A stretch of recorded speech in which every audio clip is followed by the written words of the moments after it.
É uma nota, né, se contrapondo ao que o governo brasileiro tem feito em relação ao Mercosul, ao querer impedir que a Venezuela, que tem direito pelos tratados do Mercosul a assumir agora a presidência do bloco, não assuma.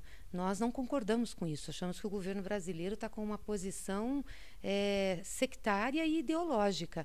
Nós não podemos ter posições de ocasião. Nós temos regras, tanto o Tratado de Ouro Preto como o de Montevidéu esclarecem perfeitamente como se dá a presidência pro tempore. De cada 6 meses, um país assume e é por ordem alfabética. Nós não temos nenhuma restrição com a Venezuela não tem nenhum problema com o Mercosul. Não há justificativa, porque se discorda da linha política da Venezuela ou porque a Venezuela está com uma crise política, é não deixar que o país assuma, com o mando tratado, a presidência do bloco. Me parece que o governo brasileiro está com mania de golpe, agora está querendo exportar o golpe que nós tivemos aqui contra a presidenta Dilma também para o Mercosul.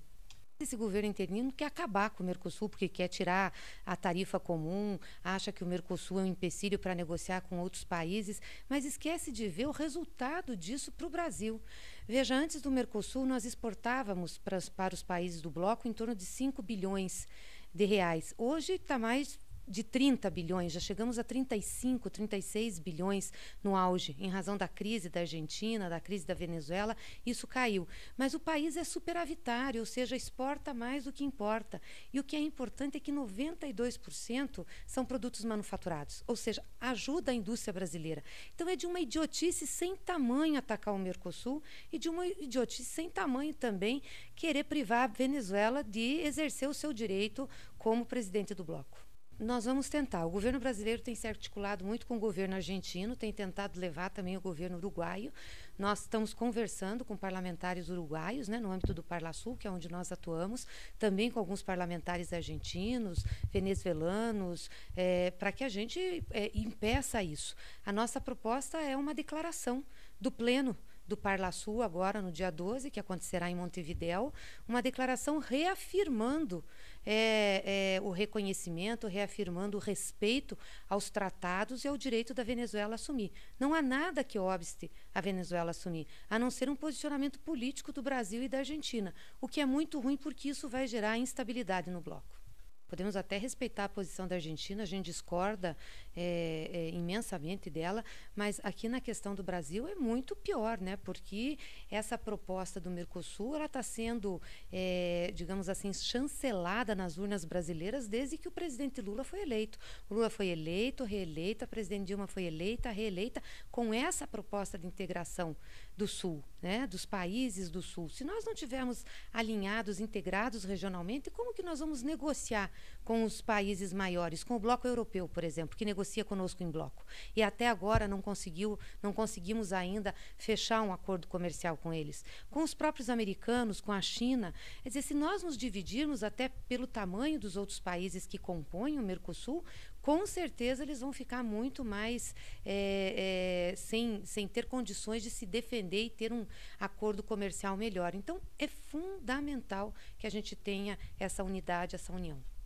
Ai, de grande tristeza para o Brasil, né? Nós já esperávamos que o resultado fosse esse, porque a comissão foi blocada desde o início. Tinha 5 parlamentares contra o impeachment e 15 a favor. Eles até deixaram de ter um voto, porque um parlamentar deles não foi à reunião. Mas, desde o início, esses 15 parlamentares se posicionaram a favor do impeachment. Eles foram escolhidos pelas lideranças partidárias para ir para a comissão e dar apoio ao senador Anastasia, do PSDB, partido que entrou com o processo de impeachment, para que o relatório fosse um relatório de acusação à presidenta Dilma, na realidade já de condenação, né? E ontem a gente teve o epílogo disso, né? A votação final. E esses parlamentares diziam a todo momento, durante os trabalhos da comissão, que estavam ali cumprindo um rito. Ou seja, um processo tão importante como esse, que você está afastando uma presidenta que foi eleita por 54 milhões de brasileiros, o rito passou a ser mais importante que o conteúdo. Então não importava que não tivesse crime, como não tem, ficou comprovado, que a presidenta não tivesse cometido qualquer delito, o que importava é que o rito constitucional estava sendo cumprido. Ou seja, colocou-se o rito em prática e achou-se o conteúdo para justificá-lo. Foi isso que nós vimos no Senado da República. E de forma muito desrespeitosa, tolhendo o direito de defesa da presidenta, a atuação dos parlamentares contra o impeachment. A todo momento diziam que nós não queríamos fazer a discussão, estávamos ali só para fazer chicana. Ou seja, desmerecendo um trabalho de defesa. Nós sabíamos da dificuldade, mas achamos que se não tivéssemos lá ia ser pior.